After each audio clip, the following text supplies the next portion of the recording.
ನಮಸ್ತೆ ಸ್ನೇಹಿತರೆ, ಇವತ್ತು ನಾವು ದ್ವಿತೀಯ BA ರಾಜ್ಯಶಾಸ್ತ್ರದಲ್ಲಿ ಮುಖ್ಯವಾದ ಪ್ರಶ್ನೆಯ ವಿವರಣೆಯನ್ನು ತಿಳ್ಕೊಳ್ಳುವ. ಈಗಾಗಲೇ ನಾವು ಮುಖ್ಯವಾದ ಪ್ರಶ್ನೆಗಳು ಯಾವುದು ಅಂತ ನೋಡಿಕೊಂಡಿದ್ದೇವೆ.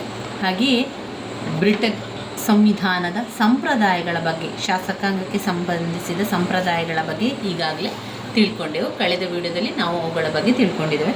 ಇವತ್ತು ಬ್ರಿಟನ್ ಸಂವಿಧಾನದ ಪ್ರಮುಖ ಲಕ್ಷಣಗಳನ್ನು ತಿಳ್ಕೊಳ್ಳುವ. ವೆರಿ ಇಂಪಾರ್ಟೆಂಟ್ ಆಗಿರುವಂಥ ಪ್ರಶ್ನೆ, ತುಂಬಾ ಮುಖ್ಯವಾಗಿರುವಂಥ ಪ್ರಶ್ನೆ. ರಾಜ್ಯಶಾಸ್ತ್ರದಲ್ಲಿ ದ್ವಿತೀಯ BA ರಾಜ್ಯಶಾಸ್ತ್ರದಲ್ಲಿ ನೀವು ಆರಂಭದಲ್ಲಿ ಓದಬೇಕಾದ್ರೆ ಬ್ರಿಟನ್ ಸಂವಿಧಾನದ ಲಕ್ಷಣವನ್ನು ಸರಿಯಾಗಿ ತಿಳ್ಕೊಳ್ಳಿ, ಸರಿಯಾಗಿ ಕಲಿತುಕೊಳ್ಳಿ ಸ್ನೇಹಿತರೆ. ಅದರ ಪಾಯಿಂಟ್ಸ್ಗಳನ್ನು ನೀವು ಬೈಪಾಠ ಮಾಡಿಕೊಂಡಾದರೂ ಕಲಿತುಕೊಳ್ಳಿ. ಯಾಕಂದರೆ ಬ್ರಿಟನ್ ಸಂವಿಧಾನದ ಲಕ್ಷಣಗಳನ್ನು ಅವರು 15 ಅಂಕಕ್ಕೆ ಕೇಳುವಂಥ ಪ್ರಶ್ನೆ, ಕೆಲವೊಮ್ಮೆ 10 ಅಂಕಕ್ಕೂ ಕೂಡ ಕೇಳ್ತಾರೆ, ಕೆಲವೊಮ್ಮೆ 5 ಅಂಕಕ್ಕೂ ಕೂಡ ಕೇಳುವಂಥ ಪ್ರಶ್ನೆ. ಒಟ್ಟಿನಲ್ಲಿ ಬ್ರಿಟನ್ ಸಂವಿಧಾನದ ಲಕ್ಷಣಗಳನ್ನು ಕೊಟ್ಟೇ ಕೊಡುವಂತಹ ಪ್ರಶ್ನೆ ಅಂತಲೇ ಹೇಳ್ಬೋದು. ಯಾಕಂದರೆ ಪ್ರತಿಯೊಂದು ಹಳೆಯ ಪ್ರಶ್ನೆ ಪತ್ರಿಕೆಗಳನ್ನು ನೀವು ನೋಡಿದರೆ ಅದರಲ್ಲಿ ಬ್ರಿಟನ್ ಸಂವಿಧಾನದ ಲಕ್ಷಣಗಳು ಇದ್ದೇ ಇರುವಂಥ ಒಂದು ಪ್ರಶ್ನೆಯಾಗಿದೆ. ಅದರಿಂದ ಬ್ರಿಟನ್ ಸಂವಿಧಾನದ ಲಕ್ಷಣವನ್ನು ಸ್ಕಿಪ್ ಮಾಡಬೇಡಿ. ಮೊದಲಿಗೆ ಪಾಯಿಂಟ್ಸ್ಗಳನ್ನು ತಿಳ್ಕೊಳ್ಳಿ. ಪಾಯಿಂಟ್ಸ್ಗಳನ್ನು ಬಾಯ್ಪಾಠ ಮಾಡಿದ ನಂತರ ಅದರಲ್ಲಿರುವಂಥ ವಿವರಣೆಯನ್ನು ಕೂಡ ನೀವು ತಿಳ್ಕೊಳ್ಬೋದು. ಬ್ರಿಟನ್ ಸಂವಿಧಾನವನ್ನು ಮಾತೃಸ್ವರೂಪದ ಸಂವಿಧಾನವೆಂದು ಪರಿಗಣಿಸ್ತೇವೆ. ಯಾಕೆ ಅಂತ ಹೇಳಿದರೆ, ವಿಶ್ವದ ಎಲ್ಲ ಸಂವಿಧಾನಗಳಿಗಿಂತಲೂ ಕೂಡ ಈ ಬ್ರಿಟನ್ ಸಂವಿಧಾನ ಇದೆಯಲ್ಲ, ಅದು ತುಂಬಾ ಹಳೆಯದಾದಂತಹ ಸಂವಿಧಾನ. ಈ ಸಂವಿಧಾನವು ತನ್ನದೇ ಆದಂತಹ ಅನೇಕ ಸಂಪ್ರದಾಯ, ಒಡಂಬಡಿಕೆ, ಇನ್ನು ಮುಂತಾದ ಲಕ್ಷಣಗಳನ್ನೊಳಗೊಂಡ ಒಂದು ವೈವಿಧ್ಯಮಯ ಸಂವಿಧಾನವಾಗಿದೆ. ಬ್ರಿಟನ್ ಸಂವಿಧಾನದ ಲಕ್ಷಣಗಳ ಪಾಯಿಂಟ್ಸ್ಗಳನ್ನು ಮೊದಲಿಗೆ ತಿಳ್ಕೊಳ್ಳೋಣ. 1. ಅಲಿಖಿತ ಅಥವಾ ಬರೆದಿಡದ ಸಂವಿಧಾನ. ಅಲಿಖಿತ ಅಥವಾ ಬರೆದಿಡದ ಸಂವಿಧಾನ. ನಮ್ಯ ಸಂವಿಧಾನ. 3. ಸಂಸತ್ತಿನ ಪರಮಾಧಿಕಾರ. 4. ಸಂವಿಧಾನ ಸಿದ್ಧಾಂತ ಹಾಗೂ ಕಾರ್ಯಾಚರಣೆಯಲ್ಲಿ ವಿಭಿನ್ನತೆ. ಸಂವಿಧಾನ ಸಿದ್ಧಾಂತ ಹಾಗೂ ಕಾರ್ಯಾಚರಣೆಯಲ್ಲಿ ವಿಭಿನ್ನತೆ. 5. ಏಕಾತ್ಮಕ ಮಾದರಿಯ ಸರಕಾರ. 6.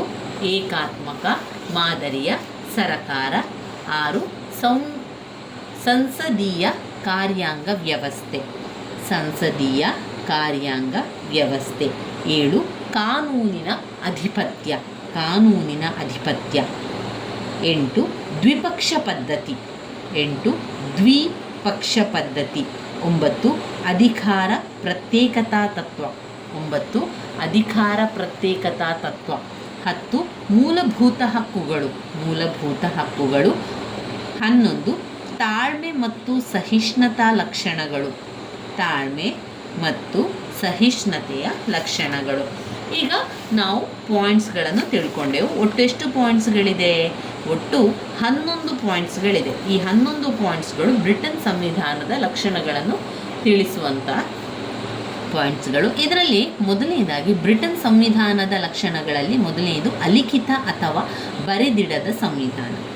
ಬ್ರಿಟನ್ನಿನ ಸಂವಿಧಾನವು ಯಾವುದೇ ದಿನದಿಂದಾಗಲಿ ಅಥವಾ ಸಂವಿಧಾನ ರಚನಾ ಮಂಡಳಿಯಿಂದ ರಚಿತವಾದುದಲ್ಲ.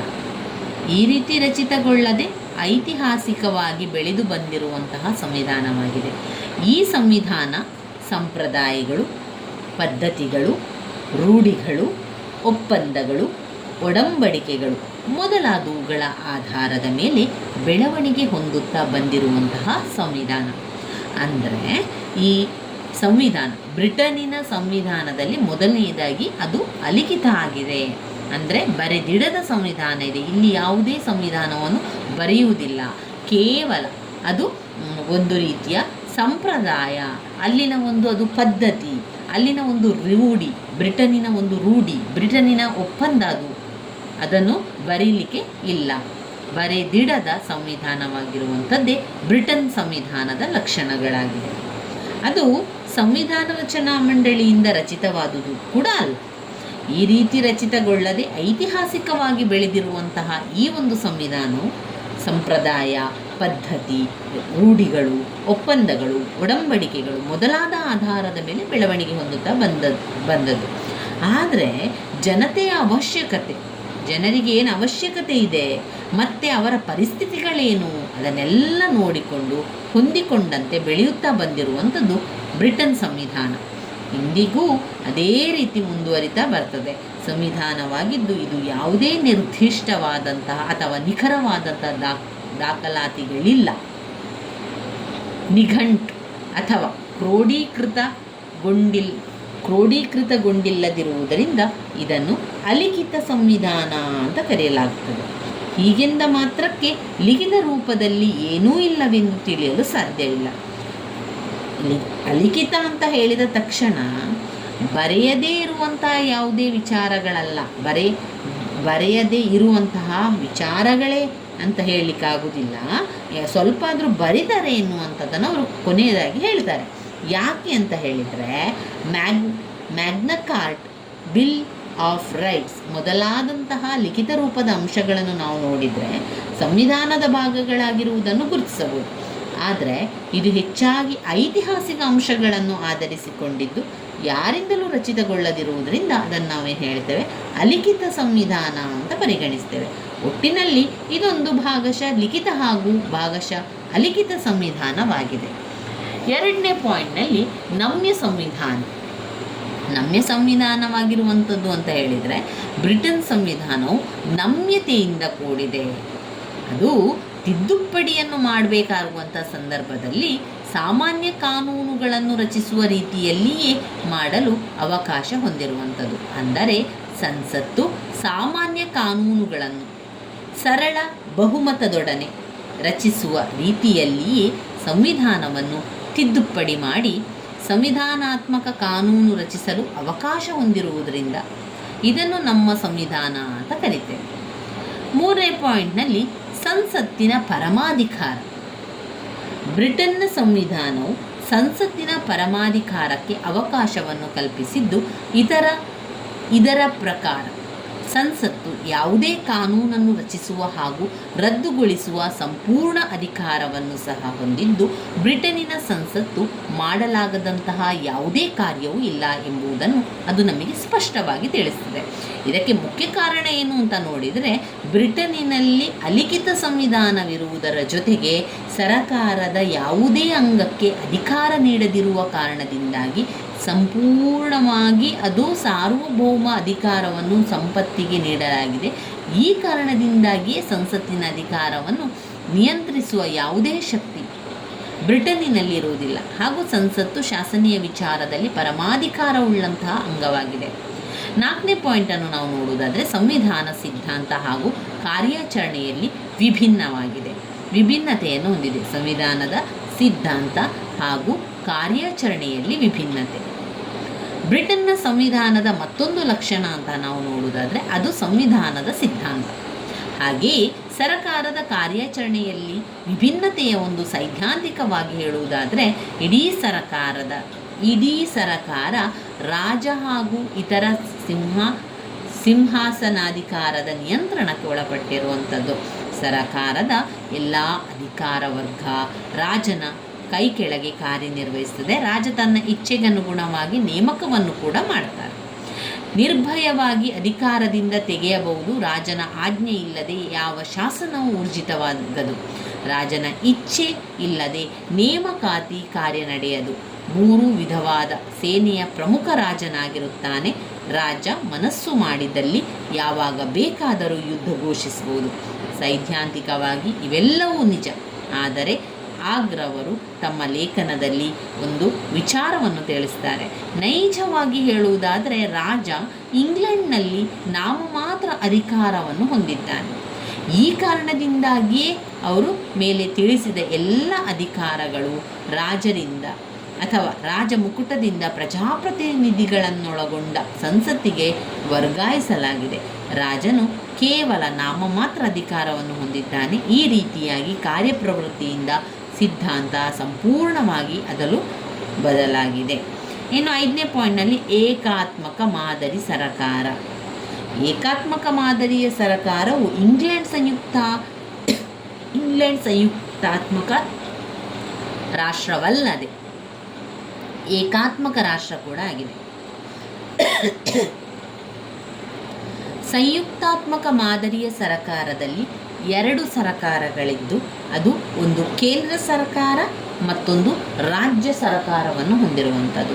ಅಧಿಕಾರ ಸಂಪೂರ್ಣವಾಗಿ ಅದನ್ನು ವಿಭಜಿಸಲ್ಪಟ್ಟಿರುತ್ತದೆ.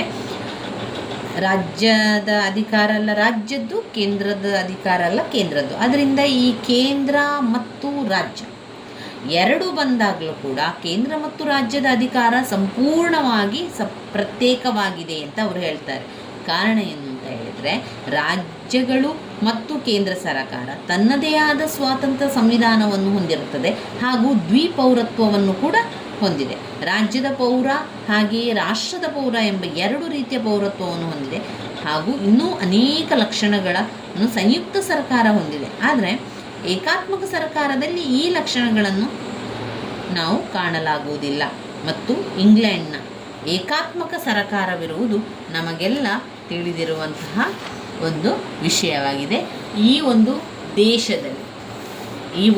ದೇಶದಲ್ಲಿ ಸರ್ಕಾರ ಎಲ್ಲ ಅಧಿಕಾರ ಕೇಂದ್ರದಲ್ಲಿ ಕೇಂದ್ರೀಕೃತವಾಗಿದ್ದು, ಸ್ಥಳೀಯ ಅಂಗಗಳು ಆ ಒಂದು ಅಧಿಕಾರಕ್ಕೋಸ್ಕರ ಕೇಂದ್ರವನ್ನು ಏನು ಮಾಡ್ತದೆ, ಎದುರು ನೋಡಬೇಕು, ಆ ಕೇಂದ್ರವನ್ನೇ ನೋಡ್ತಾ ಇರಬೇಕು. ಈಗ ಒಂದು ಬದಲಾವಣೆಗಳಾಗ್ತದೆ ಎನ್ನುವಂಥ ಒಂದು ಕಾರಣ. ಆದರೂ ಕೂಡ ಈ ಬ್ರಿಟನ್ನಿನಲ್ಲಿ ಸ್ಥಳೀಯ ಸರಕಾರಗಳು ಹೆಚ್ಚಿನ ಸ್ವಾಯತ್ತ ಅಧಿಕಾರವನ್ನು ಹೊಂದಿದ್ದು, ಈ ಅಧಿಕಾರವನ್ನು ಸಂಸತ್ತಿನ ಕಾಯ್ದೆ ಮೂಲಕ ಇವು ಪಡೆದಿರುತ್ತದೆ. ಇದರಿಂದಾಗಿ ಇವುಗಳಿಗೆ ಮೂಲ ಅಧಿಕಾರವಿರದೆ ಸಂಸತ್ತು ಯಾವಾಗ ಬೇಕಾದರೂ ಆ ಅಧಿಕಾರವನ್ನು ಕಡಿಮೆ ಮಾಡುವ ಅಥವಾ ಅದನ್ನು ಹೆಚ್ಚಿಸುವ ಅಧಿಕಾರವನ್ನು ಹೊಂದಿರುವುದರಿಂದ ಸ್ವತಂತ್ರವಾಗಿ ಕಾರ್ಯನಿರ್ವಹಿಸಿದರೂ ಸಹ ಸಂಸತ್ತಿನ ನಿಯಂತ್ರಣದಲ್ಲಿಯೇ ಕಾರ್ಯನಿರ್ವಹಿಸಬೇಕಾಗಿದೆ. ಇನ್ನು 6ನೇ ಪಾಯಿಂಟ್ನಲ್ಲಿ ಸಂಸದೀಯ ಕಾರ್ಯಾಂಗ ವ್ಯವಸ್ಥೆ. ಬ್ರಿಟನ್ನ ಸಂವಿಧಾನವು ಸಂಸದೀಯ ಸರಕಾರ ವ್ಯವಸ್ಥೆಗೆ ಅವಕಾಶವನ್ನು ಕಲ್ಪಿಸಿದೆ. ಅದರಲ್ಲಿ ರಾಜನು ಮುಖ್ಯಸ್ಥನಾಗಿದ್ದು ಕೇವಲ ನಾಮ ಮಾತ್ರ ಕಾರ್ಯಾಂಗಾಧಿಕಾರಿಯಾಗಿರುತ್ತಾನೆ. ಇದರ ವಾಸ್ತವ ಅಧಿಕಾರವು ಪ್ರಧಾನಿಯನ್ನೊಳಗೊಂಡಂತಹ ಮಂತ್ರಿಮಂಡಲದಲ್ಲಿದ್ದು, ಈ ಮಂತ್ರಿಮಂಡಲವು ಸಂಸತ್ತಿನ ವಿಶ್ವಾಸದಲ್ಲಿಯೇ ಕಾರ್ಯನಿರ್ವಹಿಸಬೇಕು. ಈ ಮಂತ್ರಿಮಂಡಲವು ಎಲ್ಲಿಯ ತನಕ ಸಂಸತ್ತಿನ ಬಹುಮತವನ್ನು ಹೊಂದಿರುತ್ತದೋ ಅಲ್ಲಿಯವರೆಗೆ ಅಧಿಕಾರದಲ್ಲಿ ಮುಂದುವರಿಯಬಹುದು. ಯಾವಾಗ ಬಹುಮತವನ್ನು ಕಳೆದುಕೊಳ್ಳುತ್ತದೆಯೋ ಆ ಕ್ಷಣವೇ ತನ್ನ ಅಧಿಕಾರವನ್ನು ಸಹ ಕಳೆದುಕೊಳ್ಳುತ್ತದೆ. ಇದರಿಂದಾಗಿ ಕಾರ್ಯಾಂಗವು ಶಾಸಕಾಂಗದ ಅವಿಭಾಜ್ಯ ಅಂಗವಾಗಿರುವುದೇ ಈ ವ್ಯವಸ್ಥೆಯ ಒಂದು ಮುಖ್ಯ ತತ್ವವಾಗಿದೆ. ಇನ್ನು 7ನೇ ಪಾಯಿಂಟ್, ಕಾನೂನಿನ ಅಧಿಪತ್ಯ.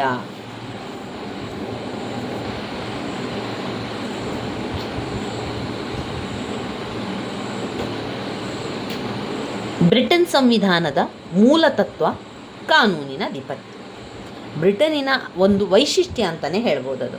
ಇದರ ಪ್ರಕಾರ ಪ್ರತಿಯೊಬ್ಬನೂ ಕೂಡ ರಾಷ್ಟ್ರದಲ್ಲಿ ಕಾನೂನಿನ ಅಡಿಯಲ್ಲಿ ಸರಿಸಮಾನ ಹಾಗೂ ಸಮಾನ ರಕ್ಷಕ ಎಂಬುದನ್ನು ತಿಳಿಯುತ್ತದೆ. ಇದರ ಪ್ರಕಾರ ಯಾವುದೇ ವಿಷಯದಲ್ಲೂ ಯಾರೊಬ್ಬರಿಗೂ ಕಾನೂನಿನಡಿನಲ್ಲಿ ತಾರತಮ್ಯ ಮಾಡುವಂತಿಲ್ಲ. ಬ್ರಿಟನ್ನಲ್ಲಿ ಯಾರೂ ಕೂಡ ಕಾನೂನಿನಿಂದ ಹೊರತಾಗಿರುವುದಿಲ್ಲ ಹಾಗೂ ಎಲ್ಲರೂ ಸಾಮಾನ್ಯ ಕಾನೂನಿಗೆ ಒಳಪಡಲೇಬೇಕು. ಇದೇ ರಾಷ್ಟ್ರದ ಸಾಮಾನ್ಯ ಕಾನೂನಿನ ಸರಿಸಮಾನತೆ ಅಥವಾ ಕಾನೂನಿನ ಆಳ್ವಿಕೆ ಎಂದು ಹೇಳ್ಬೋದು.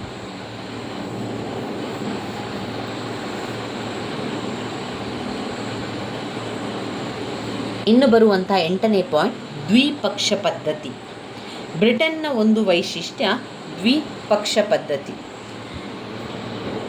ಬಹುಪಕ್ಷ ಪದ್ಧತಿಗೆ ಅವಕಾಶವಿದ್ದಾಗೂ ಪ್ರಾರಂಭದಿಂದಲೂ ಅಲ್ಲಿಯ ಜನತೆ ದ್ವಿಪಕ್ಷ ಪದ್ಧತಿಯನ್ನು, ಅಂದರೆ ಬಹುಪಕ್ಷ ಪದ್ಧತಿಗೆ ಅವಕಾಶ ಇದ್ದಾಗ್ಯೂ ಕೂಡ ಅದನ್ನು ಆರಂಭದಿಂದಲೇ ಜನತೆ ದ್ವಿಪಕ್ಷ ಪದ್ಧತಿಯನ್ನು ಬೆಂಬಲಿಸುತ್ತಿರುವುದು ಜನತೆಯ ರಾಜಕೀಯ ವೈಚಾರಿತ್ಯತೆಯನ್ನು ಪ್ರತಿಬಿಂಬಿಸುತ್ತದೆ. ಇದರಿಂದಾಗಿ ಬಹುಮತ ಪಡೆದ ಪಕ್ಷ ಸರ್ಕಾರ ರಚಿಸಿದರೆ ಮತ್ತೊಂದು ಪಕ್ಷವು ವಿರೋಧ ಪಕ್ಷವಾಗಿ ಕಾರ್ಯವನ್ನು ನಿರ್ವಹಿಸುತ್ತದೆ. ಈ ದ್ವಿಪಕ್ಷ ಪದ್ಧತಿಯಿಂದಾಗಿ ದಕ್ಷ ಹಾಗೂ ಸುಭದ್ರ ಸರ್ಕಾರವನ್ನು ರಚಿಸಲು ಪ್ರಬಲ ವಿರೋಧ ಪಕ್ಷ ರಚಿಸಲು ಅವಕಾಶ ನೀಡುತ್ತದೆ. 9ನೇ ಪಾಯಿಂಟ್, ಅಧಿಕಾರ ಪ್ರತ್ಯೇಕತಾ ತತ್ವ. ಅಧಿಕಾರದ ದುರುಪಯೋಗ ತಡೆಗಟ್ಟಲಿಕ್ಕಾಗಿ ಮಾಂಟೆಸ್ಕ್ಯೂ ಪ್ರತಿಪಾದಿಸಿದ ಅಧಿಕಾರ ವಿಭಜನಾ ತತ್ವವನ್ನು ಇಂಗ್ಲೆಂಡ್ನಲ್ಲಿ ಕಾಣಲಾಗುವುದಿಲ್ಲ. ಅದರ ಬದಲಾಗಿ ಗೊಂದಲಮಯ ಆಡಳಿತ ವ್ಯವಸ್ಥೆಯನ್ನು ಕಾಣಬಹುದಾಗಿದೆ. ಮೂಲಭೂತ ಹಕ್ಕುಗಳು. ಇತರ ಪ್ರಜಾಪ್ರಭುತ್ವವಾದಿ ರಾಷ್ಟ್ರದ ರೀತಿ ಬ್ರಿಟನ್ನಲ್ಲೂ ಸಹ ಸರಕಾರ ಅಲ್ಲಿನ ಜನತೆಗೆ ಅನೇಕ ಹಕ್ಕುಗಳನ್ನು ಅನುಭವಿಸಲು ಅವಕಾಶ ಮಾಡಿಕೊಟ್ಟಿದೆ. ಅವುಗಳು ಅಂತ ಹೇಳಿದರೆ ಸ್ವಾತಂತ್ರ್ಯದ ಹಕ್ಕು, ಶೈಕ್ಷಣಿಕ ಹಕ್ಕು, ಧಾರ್ಮಿಕ ಹಕ್ಕು, ಸಮಾನತೆಯ ಹಕ್ಕು.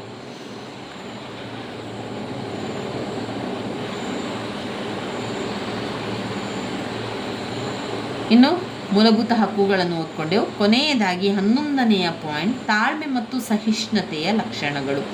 ಮೊದಲನೆಯ ಚಾರ್ಲ್ಸ್ ಕೊಲೆಯಾದ ನಂತರ ನಿರಂಕುಶ ರಾಜಪ್ರಭುತ್ವಕ್ಕೆ ಬದಲಾಗಿ ಪ್ರಜಾಪ್ರಭುತ್ವವನ್ನು ತಾಳ್ಮೆ ಮತ್ತು ಶಾಂತಿಯುತವಾಗಿ ಅಸ್ತಿತ್ವಕ್ಕೆ ತರಲಾಗಿದೆಯೇ ವಿನಃ ಕ್ರಾಂತಿಯ ಮೂಲಕವಲ್ಲ.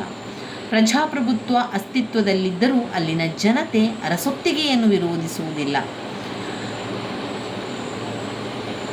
ಅಂದರೆ ಅನುವಂಶೀಯತೆ ಮತ್ತು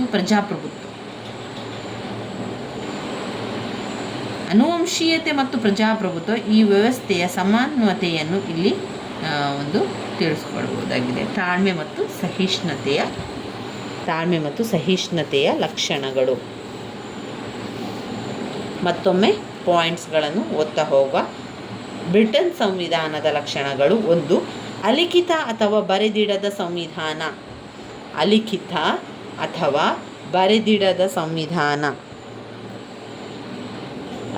ಅಥವಾ ಬರೆದಿಡದ ಸಂವಿಧಾನ. 2.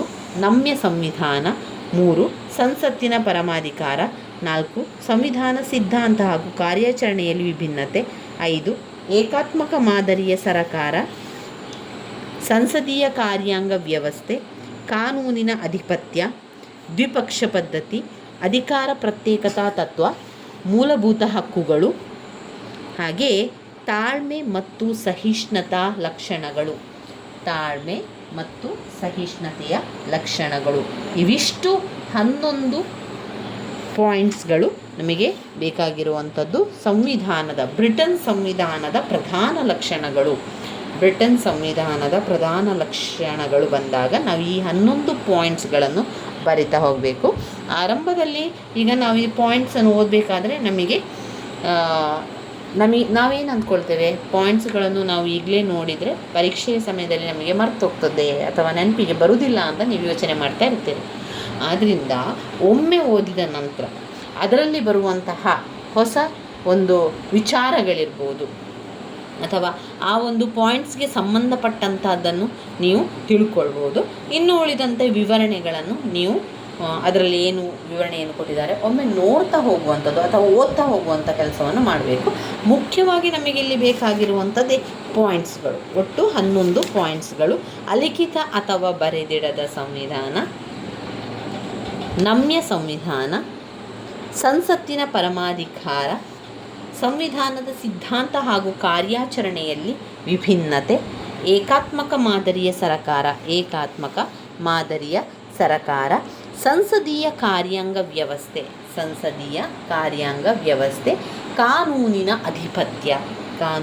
ಅಧಿಪತ್ಯ, ದ್ವಿಪಕ್ಷ ಪದ್ಧತಿ, ಅಧಿಕಾರ ಪ್ರತ್ಯೇಕತಾ ತತ್ವ, 10 ಮೂಲಭೂತ ಹಕ್ಕುಗಳು,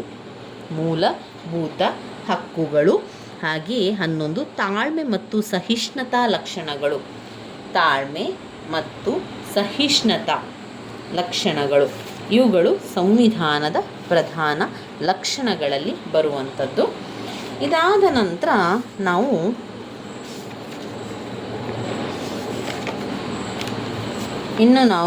ಘಟಕ 2ರಲ್ಲಿ ನೋಡುವುದಾದರೆ ಅಲ್ಲಿ ಬ್ರಿಟನ್ನಿನ ಪ್ರಧಾನಮಂತ್ರಿಯ ಕಾರ್ಯಗಳನ್ನು ಮತ್ತು ಪಾತ್ರಗಳ ಬಗ್ಗೆ ಓದ್ಕೊಳ್ಬೇಕು. ವೆರಿ ವೆರಿ ಇಂಪಾರ್ಟೆಂಟ್ ಆಗಿರುವಂತಹ ಮತ್ತೊಂದು ಪ್ರಶ್ನೆ, ಬ್ರಿಟನ್ನಿನ ಪ್ರಧಾನಮಂತ್ರಿ ಕಾರ್ಯಗಳು ಮತ್ತು ಪಾತ್ರಗಳನ್ನು ಓದ್ಕೊಳ್ಬೇಕಾಗಿರುವಂಥದ್ದು. ಇದರಲ್ಲಿ ಕಾರ್ಯಾಂಗದ ಅಧಿಕಾರ, ಶಾಸನೀಯ ಅಧಿಕಾರಗಳು ಎಲ್ಲ ತಿಳ್ಕೊಳ್ತಾ ಹೋಗ್ಬೋದು. ಕ್ಯಾಬಿನೆಟ್ನ ರಚನೆ ಮಾಡೋದು, ಅದರಲ್ಲಿರುವಂತಹ ಕಾರ್ಯಗಳೇನು ಎನ್ನುವಂಥದ್ದು ತಿಳ್ಕೊಳ್ಬೇಕಾಗಿರುವಂಥದ್ದು. ಇಲ್ಲಿ ನಾವು ನೋಡೋದಾದರೆ ಮುಖ್ಯವಾಗಿ ಪಾಯಿಂಟ್ಸನ್ನು ತಿಳ್ಕೊಳ್ಳಿ. ಮೊದಲಿಗೆ ಪಾಯಿಂಟ್ಸನ್ನು ತಿಳ್ಕೊಂಡು ನಂತರ ನಾವು ಆ ಒಂದು ವಿವರಣೆ ಏನು ಅಂತ ತಿಳ್ಕೊಳ್ಬೇಕಾಗಿರುವಂಥದ್ದು.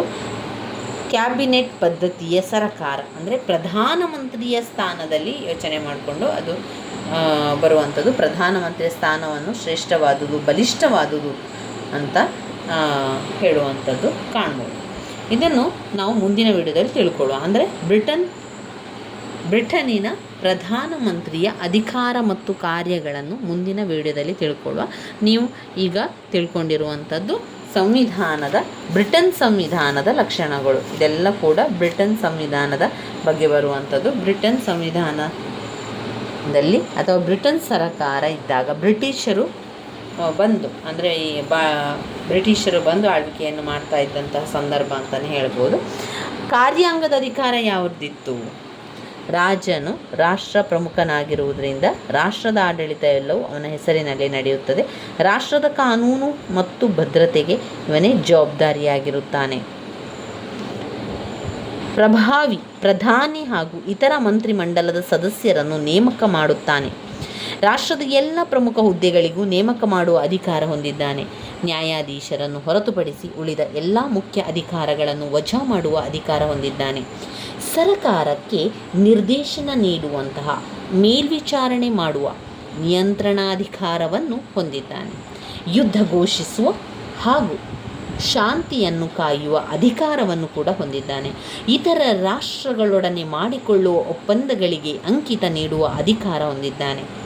ಇತರ ರಾಷ್ಟ್ರಗಳೊಡನೆ ಸಂಬಂಧ ಹೊಂದುವ ಅಧಿಕಾರ ಕೂಡ ಹೊಂದಿದ್ದಾನೆ. ಇವುಗಳು ಬ್ರಿಟನ್ ಕಾರ್ಯಾಂಗದ ಅಧಿಕಾರಗಳಲ್ಲಿ ಬರುವಂತಹ ವಿಚಾರಗಳಾಗಿದೆ. ನಾವು ಆದಷ್ಟು ಮುಂದಿನ ವಿಡಿಯೋದಲ್ಲಿ ಈ ಒಂದು ವಿಚಾರದ ಬಗ್ಗೆ ಬ್ರಿಟನ್ನಿನ ಒಂದು ಬ್ರಿಟನ್ ಪ್ರಧಾನಮಂತ್ರಿಯ ಅಧಿಕಾರ ಕಾರ್ಯಗಳನ್ನು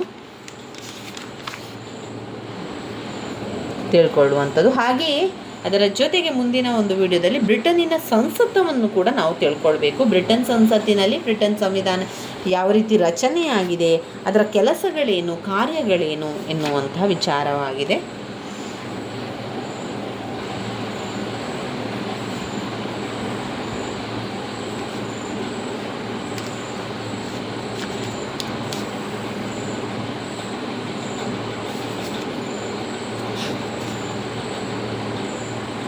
ಅದನ್ನು ನಾವು ಮುಂದಿನ ವಿಡಿಯೋದಲ್ಲಿ ತಿಳ್ಕೊಳ್ಳುವ. ನನ್ನ ವೀಡಿಯೋಸ್ ಎಲ್ಲ ನಿಮಗೆ ಇಷ್ಟ ಆಗಿದ್ದರೆ ಲೈಕ್ ಕೊಡಿ, ಶೇರ್ ಮಾಡಿ, ಸಬ್ಸ್ಕ್ರೈಬ್ ಮಾಡಲಿಕ್ಕೆ ಮರಿಬೇಡಿ ಸ್ನೇಹಿತರೆ. ಧನ್ಯವಾದಗಳು.